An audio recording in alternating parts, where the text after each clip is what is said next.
This season on Who Do You Think You Are? 7 of the world's most beloved celebrities will embark on life-altering journeys into their family history. They will travel the world in search of their heritage. Family mysteries will be revealed. I had always thought she was dead. There's the only known picture of him. That's the only known picture. That was the last I ever saw of him. He disappeared. How absolutely terrifying. While the past can never be repeated, it can be uncovered. Oh my God. What? This is a story that's getting good. Yes. He was part of the gold rush? Gettysburg? Gettysburg. That's history right there. It sure is. Lives will be changed. My name is Lisa Kudrow, and I think we're related. Roots will be discovered. You're on the spot where your grandfather was 91 years ago. Amazing. It's incredible. This is it. This is where it all began. It all started here. And everything they thought they knew will be rewritten. It's like learning that there's something different in your being than what you always thought. I really feel like a combination of all of these people. Hi. Hi. Hi, I understand. Oh my God. Because to know who you are, you have to know where you came from. You are sure this person is related to me? I have found what I was looking for. So do you know who you are? Oh, I've always known who I am, but now I know more. It's changed everything about who I thought I was. Everything.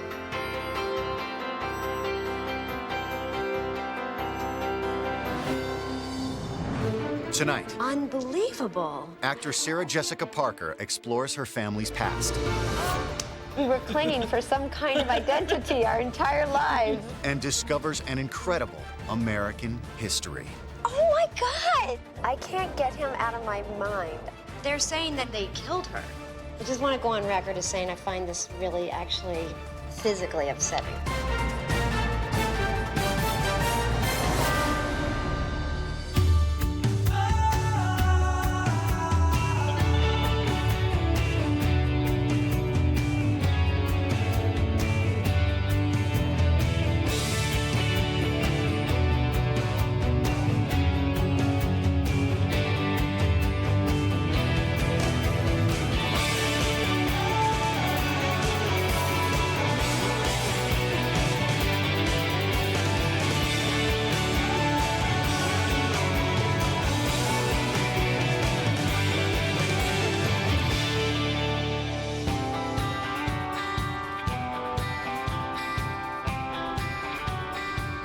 She's known the world over as the ultimate single girl. But actor and producer Sarah Jessica Parker is fundamentally different from her famous character, Sex and the City's Carrie Bradshaw. There's no mention of family in Carrie's life. I mean, purposefully, we chose to not talk about a past. Family plays a central role in my life. I'm a wife, a mother, and a sister. I grew up in a large family with 7 siblings. One of my older brothers is also an actor. So I'm going up to the Gershwin Theater to see my brother Toby, who's in the Broadway production of Wicked, the musical. As children, my parents took us to the theater all the time, and this had an enormous influence on us. We would read stories of remarkable people, and I think secretly wished we had been remarkable. The truth is that we're just a lot more common than that. Like, we're not that extraordinary. No. Hey. How are you? Hi. Hi. So I'm just wondering, with all the joking aside, That's impossible. do you think there's any hope at all to find something remotely interesting to tell our children? Do you think we'll come across any? I always thought that both sides were immigrants. Mm-hmm. That there was no lineage really. Right. In the 1800s Certainly not Mayflower. Yeah, like the 1800s. There was no way they let our ancestors on the Mayflower. We might have helped build the Mayflower. Exactly. Or cleaned it when it got back. Even that I would be proud of. That would be a total shock. But to be related to somebody of significance to American history would be also equally surprising. Long shot. Yeah, yeah. I wish that you guys are with me. You We're will all be. excited to find out, you know, and to share the information and to. Anyway, you'll be fine. You'll be fine.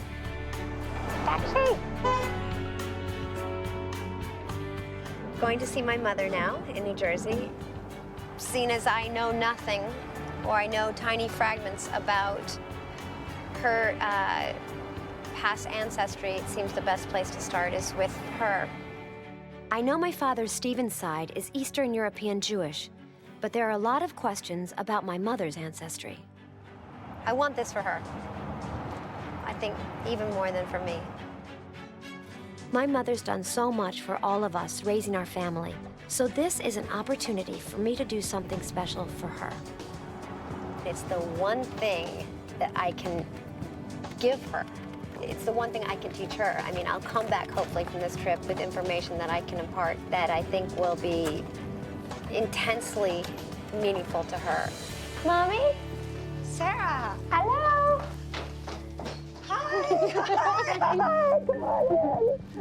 My mother, Barbara, was born and raised in Cincinnati's German community, like her parents and grandparents. But I don't think she knows much more about her side of the family than that. My father's family, as I understood it, came from Bavaria. All German, all on all sides. That's all I heard about when I was growing up, was the German culture. Okay. But this is really interesting. This is wonderful. This is Grandma Dolly. Mm-hmm. And this is Grandma Dolly's mother, whose name was Lillian Hodge. We'll just back up for 1 second. Yeah. Hodge is your mother's maiden name? I knew my grandmother Dolly, and she had a German surname, but I never met my great-grandmother Lillian, and I've never heard the name Hodge before in connection with my family. Hodge sounds English, doesn't it? I don't know what it sounds like, actually. I have no idea. And does that mean she's not from Cincinnati with that? Well, I don't know anything about her background at all because she died before I was 2. And that's all you know about And that is Lillian all I know Hodge. about her, except here's a picture of her father. Oh my God. Elva Hodge. His name was Elva? Elva. So your great-grandfather. Yes. He's so Hodgian. and in Cincinnati. As far as I know, everyone last. lived in Cincinnati. Which means we should really go to Cincinnati. I think you have to. I think you have to search. My hope was that we search Cincinnati and High see and what you can low. find, high and low. I'm really excited to be home. I'm thrilled that the help I need is here. Any excuse to come back. My first stop is the public library in my old neighborhood of Clifton. I want to find out where this new and very English-sounding name Hodge will lead me. So I'm meeting with the genealogist, Natalie Cottrill. Would never have suspected that there would be anything other than a German name on my mother's side. So I'm so excited at the notion that you might have more. First of all, the Hodge surname is a very old name in American history. And I've come across this name over and over again in the 1700s and the 1600s, primarily in New England. It's been around for a while. It would be really intriguing to see if your Hodge family connects in with these New England Hodges. Wow. Okay. Wow. You know, before we, get too far back, I did find this great record on Elva. This is his death record. Wow. Elva D. Hodge. This is a great record because it also gives his name of father, John E. Hodge. Unbelievable. His birthplace, Ohio. This next document is the 1860 census. This is John Hodge. We found him living with his mother, Amy. She's widowed at this point. In 1860. Mm-hmm. The Ohio census shows that in 1860, Sarah Jessica's third great-grandfather, John Eber Hodge, was a young fatherless boy. But how did his father die? As I studied John a bit further, I found his obituary. Wow. John Eber Hodge was born on a farm in Maplewood in Logan County, September 29, 1850. He worked on the farm to assist his mother, Amy, until he was 18 years of age, his father having died during a journey to California in 1849.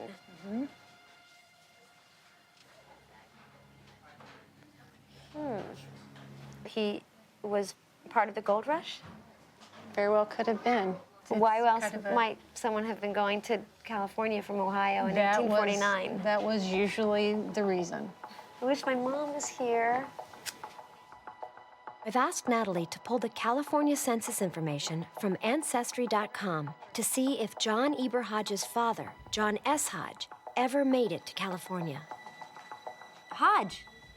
He shows up. Yes. And it does say he was born in Ohio, and he is the right age. Unbelievable. He's a minor? He's a minor. He's a minor.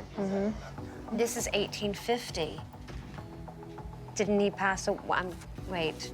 So 49, he is alleged to have died, and he's showing up on the census? In 1850. In 1850. Is that common, or is he a swindler? Did he fake his death for the insurance? That's a good question. There's a mystery there. Okay. I see, right. So when did he die? Where? And where did he die? And did he die? Right. Or did he leave the family? Right. When he went to California. Right. So there's a lot of Right. questions that need to be answered.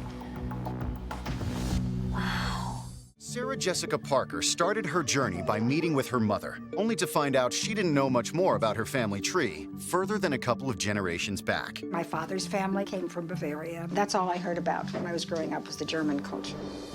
Now she's in her hometown of Cincinnati, trying to solve a family mystery. She wants to know if her ancestor, John Hodge, really died during the gold rush, or did his family merely think he died? She's at Cincinnati's Museum Center for a meeting with a Western historian. I'm Stephen Aaron. Hi, it's so nice Welcome. to meet you. Thank Here you. We have a gold rush adventure today. Right here in Cincinnati. Right here in Cincinnati. Well, it starts here. John S. Hodge left Ohio, allegedly, in 1849. But in this obituary, the obituary of his son, he is cited as dying during a journey to California in 1849. He then shows up in California on a census in 1850, El Dorado. He's showing up in this census. Obviously, right away, you know that He did not didn't die. along Yes. the way. Well, I have buckets of questions, obviously. And I'm kind of not sure where to begin. Well, we know that gold was discovered in California in January 1848. Everybody runs to the gold fields to try to strike it rich. So here you have people back in Ohio, people like John Hodge, hearing these tales of unprecedented, immense wealth, just for the taking, rocks of gold, easily gathered. Right. All you need is a pick, a shovel, and a pan, Right. and you can have this fortune beyond imagination. How can anyone not want to go? Right. Everyone wants to go. And in fact, we have some documents that we found.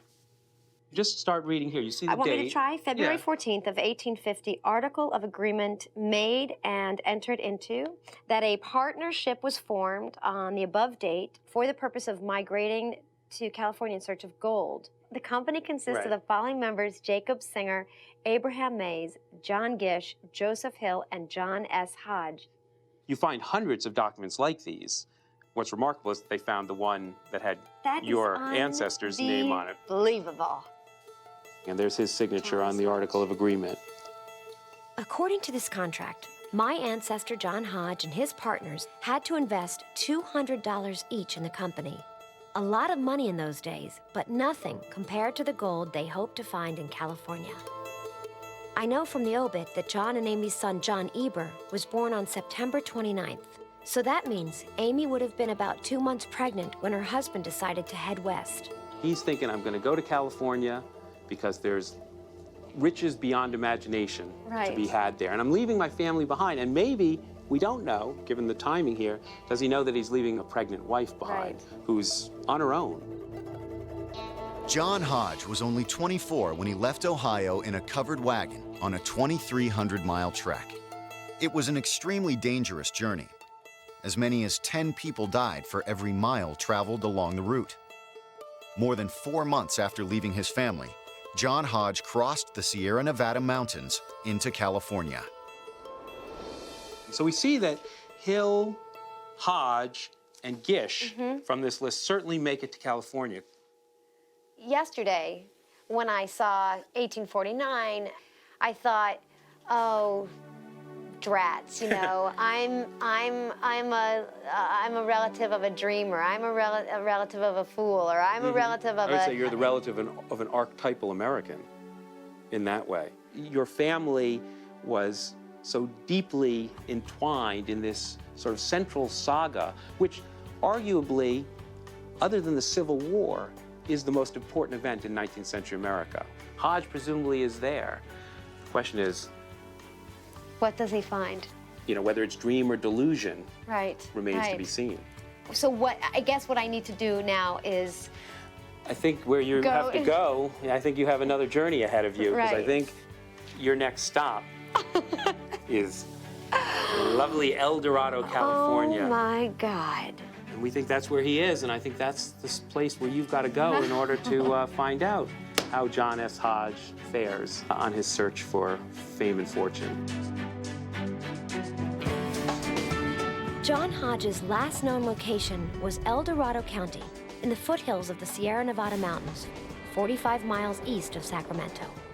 I'm following his path there. Since the last piece of information emerged about John S. Hodge, I can't get him out of my mind. If he made it to California and he was able to survive that, what happened in California that didn't allow for him to come home? I'm meeting local historian John McCabe. He's going to show me some places where John Hodge might have lived and worked. I'm very excited.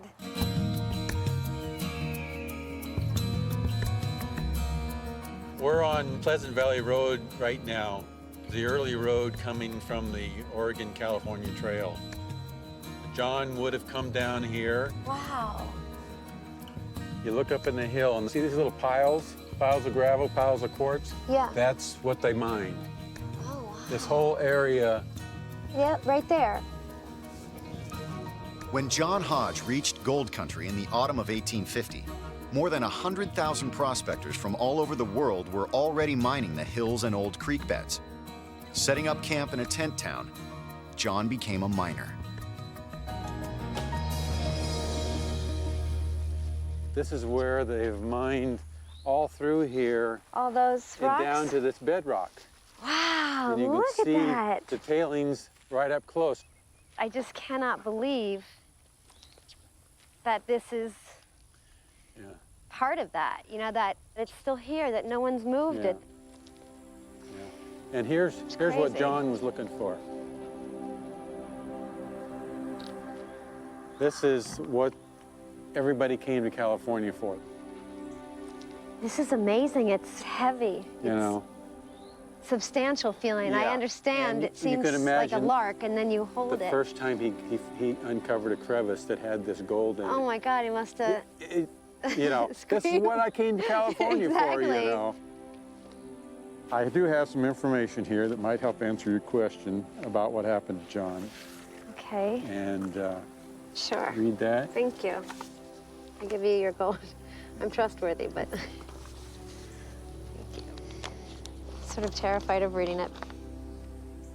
December 29th, 1850, in the mines of El Dorado County, California. It's John Gish writing.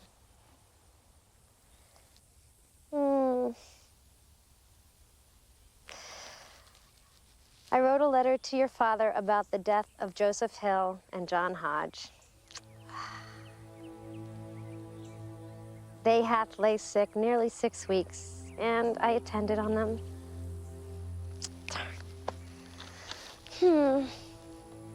The last 6 days, John knew nothing. In the last 3 days, Joseph knew nothing.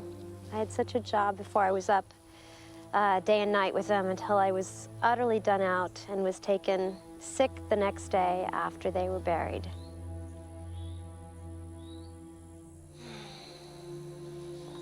What's the date? His son would have been 2 months old. I'm sad that his son didn't know his father, and his father didn't know his son, and such a long journey. I guess like thousands of others that didn't prove to be worth the risk, so I'm kind of heartbroken and so sad. Gish didn't say what disease killed John.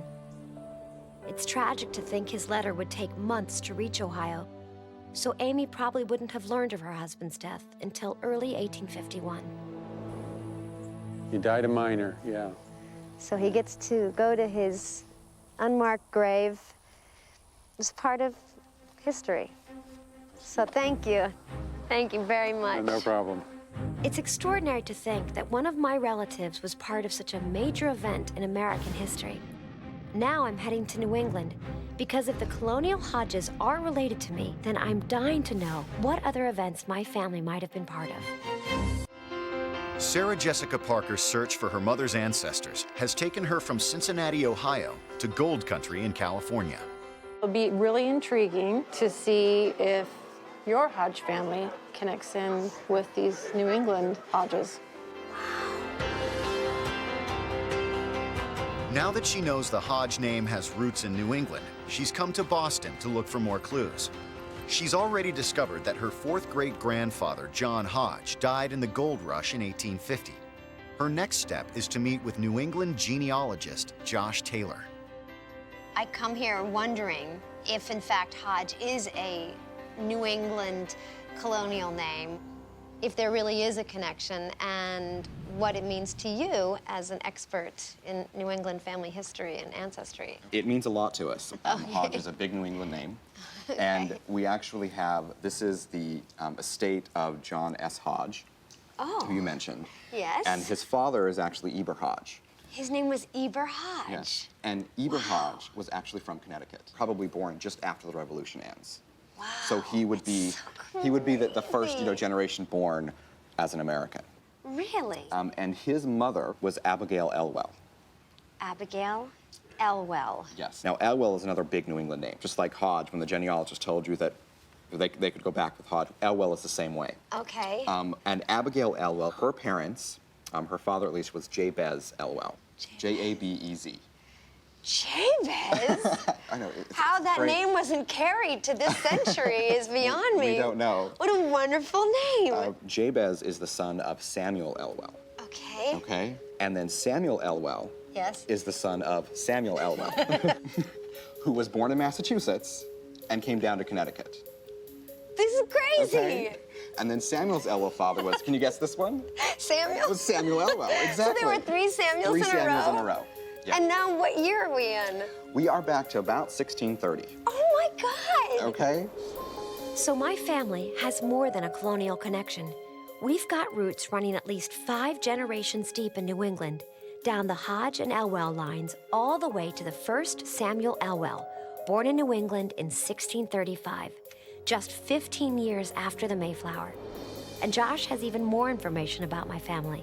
We have a project here called the Great Migration Study Project, which basically documents all of the immigrants from England over into New England between 1620 and 1635. Okay. Okay? And so if we come here, and we basically just type in... You're going to type in the name Samuel? We're going to type in Robert Elwell, because actually that's Samuel's father. Robert. Robert. Okay, got it. Yes. I cannot believe this. Okay, so we have lots of results on Robert. Is that because there are lots of Robert Elwells? No, it's because Robert Elwell was the first Elwell in America. Oh my God. So there's all kinds of ancestors there. Oh my God. So here is his sketch. You are sure this person is related to me? I am absolutely positive. You're not doing some goofy... No. I'm just kidding. I swear on a stack of genealogy that Robert Elwell is your ancestor. Oh my gosh. They have no idea where in England he's from. Interesting. So unfortunately, the Elwell line is going to stop there for now. Stop there, okay. Okay, so go ahead and keep reading about On his church membership. 19th of February, 1642-43, Robert Elwell was admitted to Salem Church. Yes. What exactly do you think of when you think of Salem? Which some kind of acts against treasonous. It's possible. The witch trials were in 1692. Robert died in about 1670, 1680. I see. Here are his children. Okay. And there is your ancestor, Samuel. Samuel, born about 1635. Marries. Mary, yes. Esther Dutch. So she becomes Esther Elwell. Wow. This couple would have been alive during the Salem witch trials. Right. So when you have an ancestor living in Essex County, Massachusetts, around 1692, as a genealogist, we always look to see if they're involved in the witch hysteria in Salem, because it involved everyone from that area. You're a prime candidate right now to have something to do with the Salem witch trials. Unbelievable. Incredible. Thank you. Oh, you're very, very welcome. A young man with so much old information. The Salem witch trials are among the most infamous and terrifying cases of injustice in American history. A hysteria swept through this small village of Massachusetts. Innocent people were put on trial for the supposed crime of witchcraft and put to death. I really cannot express enough how shocked I am at the turn this story has taken. You know, do I have kin that were accused, or maybe worse, accusers? To find out if my ancestors were involved in the witch trials, I've come to the Massachusetts Historical Society. I'm looking for Samuel and Esther's names in the court records of 1692 with the help of librarian Elaine Grublin. Wow, do you know what it says? It says Salem Witch Trials Documentary Archive open. By all means. Records and files of the quarterly courts of Essex County. That's where my family was.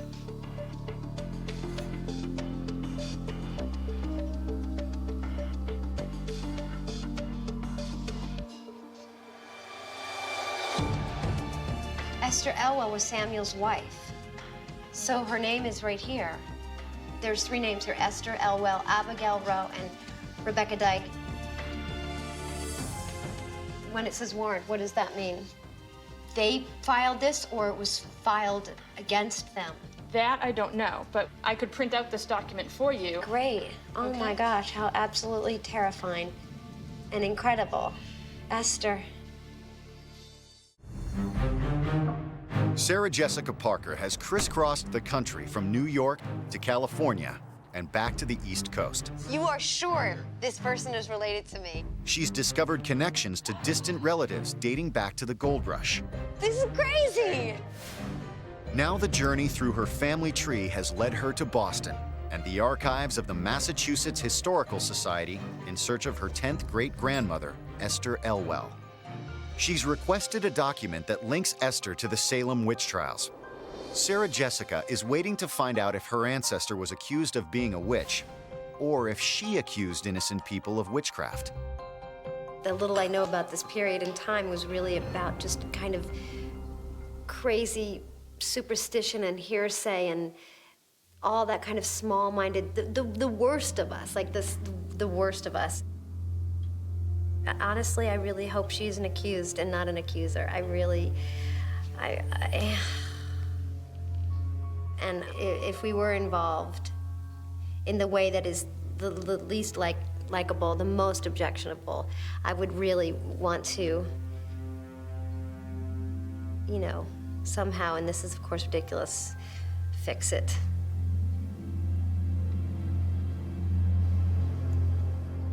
Did they tell you I've changed my mind? I don't want to see this document. All right, well, maybe this will answer your question. Okay. Oh.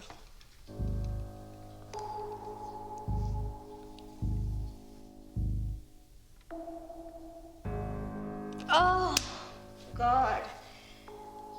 Warrant for arrest of Esther Elwell, Abigail Rowe, and Rebecca Dyke, for that they have grounded suspicion that the said Elwell, Dyke, and Rowe have wickedly and feloniously committed sundry acts of witchcraft. Unbelievable. Unbelievable. Unbelievable. According to the warrant, Esther and 2 other women were suspected of performing witchcraft on their Gloucester neighbor, Mary Fitch, causing Mrs. Fitch physical harm. When you read these charges, it's so absolutely crazy. It's crazy time. I mean, it's like you could see that those are like fury, you know, it's madness. And the library still has the original 300-year-old complaint filed against Esther. My God. This is really incredible. Okay, the deposition of Elizabeth Hubbard, ages 17 years, saith that she saw Abigail Rowe, Esther Elwell, and Rebecca Dyke.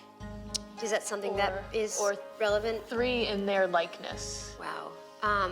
Pressing, squeezing, and choking of Mary Fitch.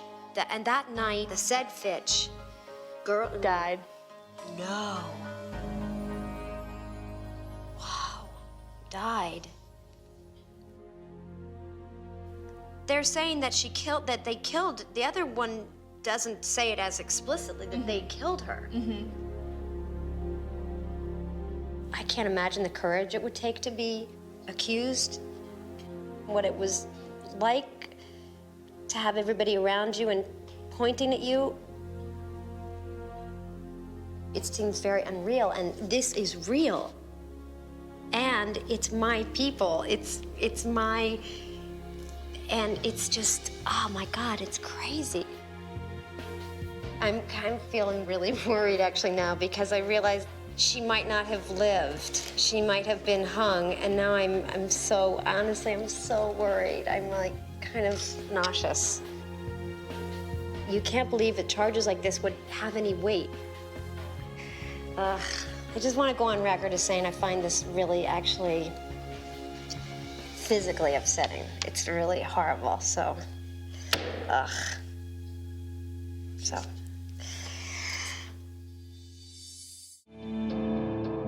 Sarah Jessica Parker is in Massachusetts, hunting for information about her 10th great-grandmother, Esther Elwell. Here in November of 1692, Esther was accused of witchcraft, leading to the death of a neighbor, Mary Fitch.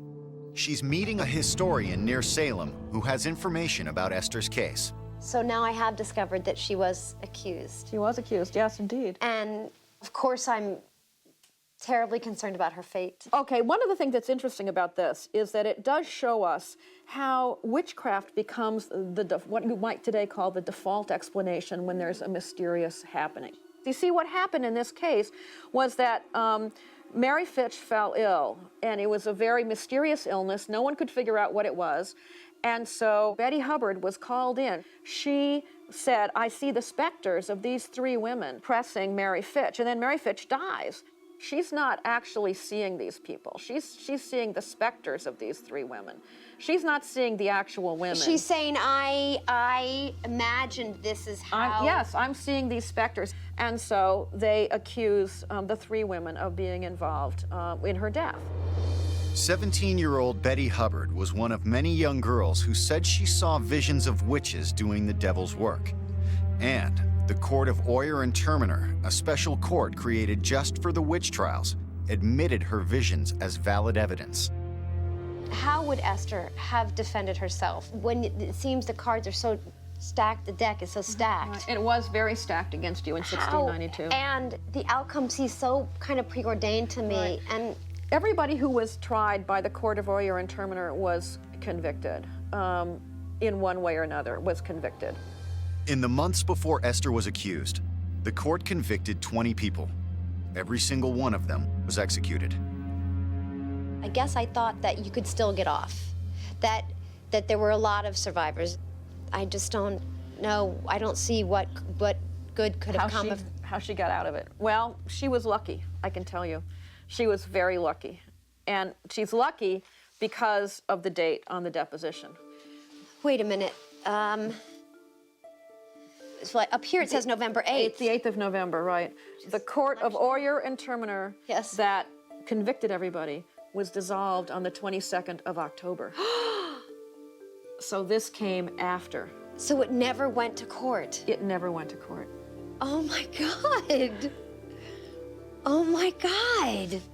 They finally decided by the fall of 1692, we've been convicting people on the evidence of the devil, and this is a terrible mistake. And, well, this is unbelievable.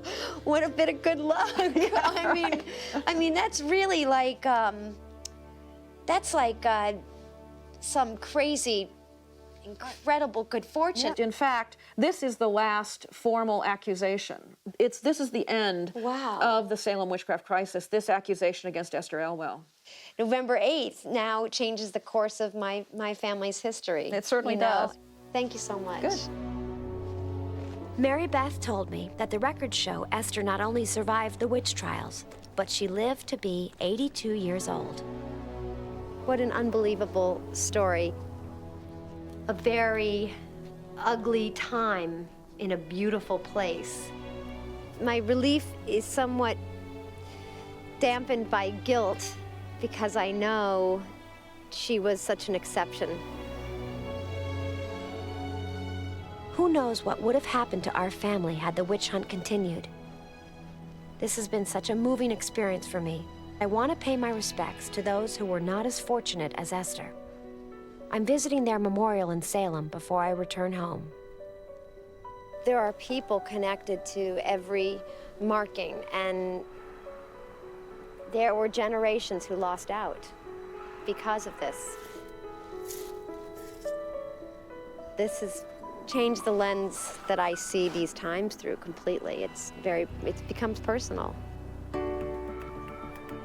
I know I have now historical roots. I have family ancestral roots here. It's amazing. It's changed everything about who I thought I was. Everything.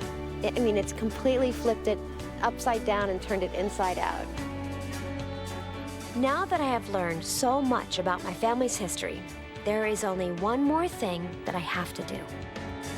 I'm really excited about seeing my mother, telling her this story. I think she'll be absolutely flabbergasted. I think she's going to be stunned. I think she's going to think we have made this up. The search through Sarah Jessica Parker's family history has taken her from New York and Cincinnati to the gold rush in California and Salem witch trials in Massachusetts. She's on her way back home to see her mother and share what she's found out about her American ancestors.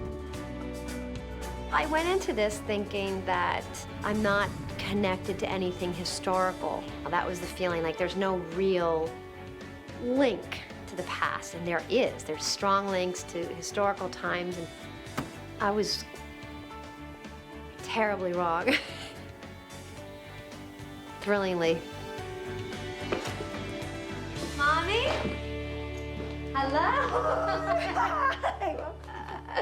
Hello? Do I look different? I have a lot to tell you. I will say this, that your family's history is so surprising and so interlaced with historic times and moments in our country's past, and has taken me to places that I would never have gone. I've believed in America. I've believed in, the things I love about being American, but I never felt that I was really American.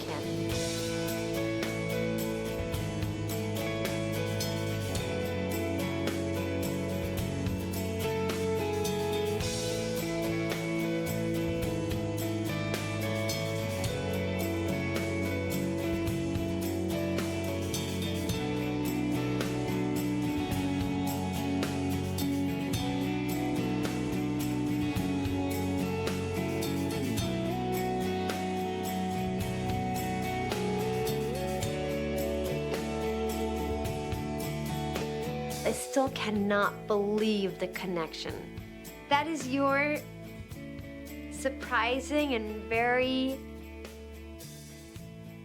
honorable and very American history. It is, and yours. Your children will grow up now knowing it, and they'll be able to pass it on. Isn't it funny that no one's said, like, I want to write this down so Lillian will know it, and then Barbara Lillian will know it, and now you have to, because you're the only one with legible handwriting.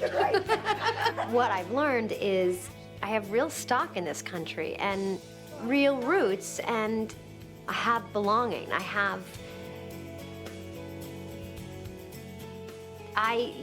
I'm an American. I'm actually an American.